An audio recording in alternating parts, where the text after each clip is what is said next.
संजय गांधी निराधार योजनेमधील सर्व लाभार्थ्यांना एक महत्त्वाची अपडेट आलेली आहे।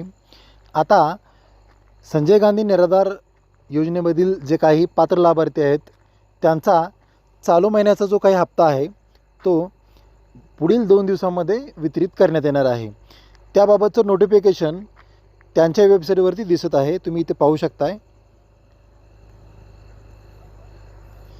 आपणास सूचित करण्यात येते की DBT प्रणालीवर दिनांक 11 मार्च 2026 रोजी संध्याकाळी 6 वाजल्यापासून ते 12 मार्च 2026 रात्री 11 वाजेपर्यंत पोर्टलवरील लाभ वितरण करण्याची कारवाई करण्यात येणार असून सदर कालावधीमध्ये पोर्टल सक्रिय राहणार नाही।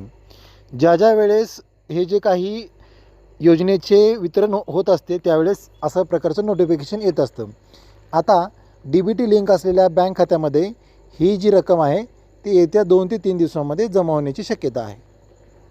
अशाच महत्त्वपूर्ण अपडेटसाठी मराठी तक चॅनलला फॉलो करायला विसरू नका।